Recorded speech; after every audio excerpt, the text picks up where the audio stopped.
which, for over 300 years, has trained priests to serve as Vatican diplomats in papal representations and the Secretariat of State. This reform focuses not only on the institution itself, but more importantly, on the formation of its students. These are young priests from dioceses all over the world, and they are being prepared to represent the Holy See diplomatically in nations across the globe. The new program aims to give them a solid and ongoing formation, a preparation that strengthens their ability to serve with qualities essential to Vatican diplomacy: attentive listening, witness, fraternity, and dialogue. These traits are seen as vital for today's world, where global change is constant and complex.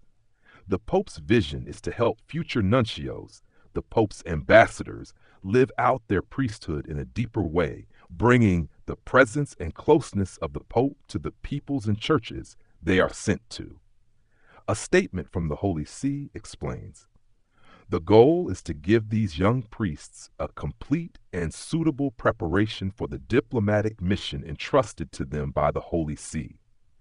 That includes not just academic training, but a lifestyle and approach to ministry that reflect an in-depth understanding of international affairs. This formation will now be provided through a new structure. The Academy will become an institute ad instar facultatis for the study of diplomatic sciences. That means it will now offer second and third cycle academic degrees equivalent to master's and doctorate levels in fields like law, history, politics, economics, and international languages, all within a framework that connects deeply to church life, Roman Curia practice, local church needs, evangelization, and the church's cultural mission." Pope Francis says this renewed academic track is necessary because it reinforces the church's diplomatic mission to operate, to mediate, to overcome barriers, and to build real paths of dialogue and negotiation to promote peace and freedom of religion for all and order among nations. This isn't the Pope's first reform in this area. Back in February 2020, he required that every student at the Academy spend a year in missionary service, especially in regions like Asia, Africa, or Latin America. This apprenticeship helps priests understand different cultural and ecclesial realities and guards against ambition or careerism. Now, with this new reform, Pope Francis takes another step. He calls these future nuncios the vigilant and lucid eye of the successor of Peter for the church and the world, especially in times of confusion and distrust.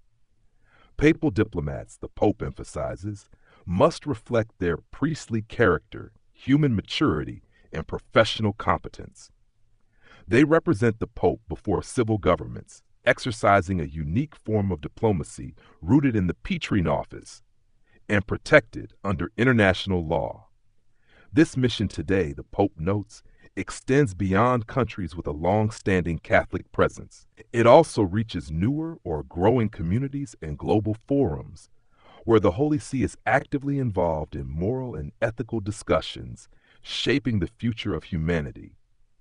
Ultimately, Pope Francis stresses that it's not enough for these priests to simply gather theoretical knowledge.